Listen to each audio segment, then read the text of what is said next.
মিনিটের মধ্যে Dover beach কবিতাটাই বোঝাবো। দেখো, ডোভার বিচ ম্যাথিউ আর্নল্ড লিখেছেন, ঠিক আছে।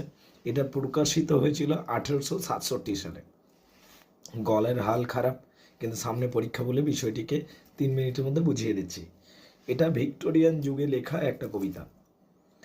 ডোভার বিচ কি? ডোভার বলে একটা জায়গা আছে যেখানে সমুদ্র সৈকত রয়েছে। তাহলে ডোভারের সমুদ্র সৈকত, যেমন গোয়ার সমুদ্র সৈকত বলি, যেরকম পুরীর সমুদ্র সৈকত বলি, ওইরকম ডোভারের সমুদ্র সৈকত, সেই জন্য নাম দেওয়া হয়েছে ডোভার বিচ।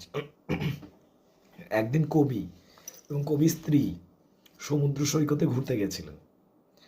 এবারে সেই দিনের অভিজ্ঞতা, মানে রাত্রি ছিল, সেই রাত্রির অভিজ্ঞতাকে বর্ণনা করছেন। একটু খেয়াল করে দেখতে হবে, যুগটা ভিক্টোরিয়ান যুগ ছিল।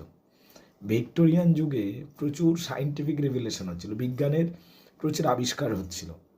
এর ফলে প্রাচীন যুগ থেকে যে বহুদিন ধরে আসা মোরালিটি, নৈতিকতা এবং ধর্মতত্ত্ব, সব কিছুকে মানুষ প্রশ্ন করতে শুরু করেছিল।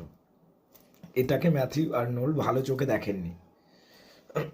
ম্যাথিউ আর্নল্ডের মনে হয়েছিল যে আমরা যদি নৈতিকতা, ধর্মতত্ত্ব সমস্ত কিছুকে প্রশ্ন করি এবং অবিশ্বাস করি, আমাদের পৃথিবীটা একটা কুলসিত পৃথিবীতে পরিণত হবে। তার কারণ বিশ্বাসের কিছু জায়গা থাকবে না।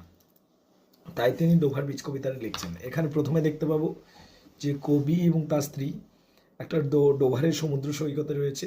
অপূর্ব সুন্দর দৃশ্য, একদিকে ইংল্যান্ড, একদিকে ফ্রান্স, মাঝের সমুদ্র, অপূর্ব সুন্দর, চাঁদ উঠছে, পূর্ণিমার রাত্রি, একদম স্বপ্নল পৃথিবীর মতো সুন্দর লাগছে। তিনি তার স্ত্রীকে ডেকে আনছেন জানলাতে, এসো এসো, দেখো কি সুন্দর পৃথিবীটা। কিন্তু এই পৃথিবীটা সুন্দর ততক্ষণই যতক্ষণ আমরা একে অপরকে ট্রাস্ট করব, একে অপরকে বিশ্বাস করব। এবং এরপর কি হলো, যেটা স্বাভাবিক নিয়মে সমুদ্রে এতক্ষণ জোয়ার ছিল, এবং এই জোয়ার থাকার সময় পুরো সমুদ্রটা কানায় কানায় পূর্ণ এবং অতীব সুন্দর বলে মনে হচ্ছিল। একটু পরে কি হলো, সমুদ্র প্রকৃতির টানে ভাটাতে পরিণত হলো, মানে সমুদ্রের জলটা পিছন দিকে চলে গেল। তো যখন পিছন দিকে চলে যাচ্ছে, তখন নোংরা আবর্জনা, বিভিন্ন নুড়ি পাথর, বিভিন্ন আবর্জনাগুলো দেখা যাচ্ছে।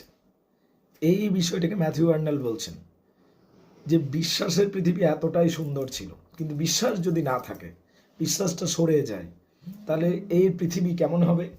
পৃথিবীটা এইরকম কঙ্কালসার হয়ে যাবে। বিশ্বাস সরে যাওয়া মাত্র পৃথিবী থাকবার মতো থাকবে না, মানে ভিক্টোরিয়ান যুগে যেটা চলছিল। এবং তাই বলছেন বিশ্বাস থাকাটা খুব জরুরি। এইভাবে তিনি একটা মোরাল এবং দার্শনিক তত্ত্ব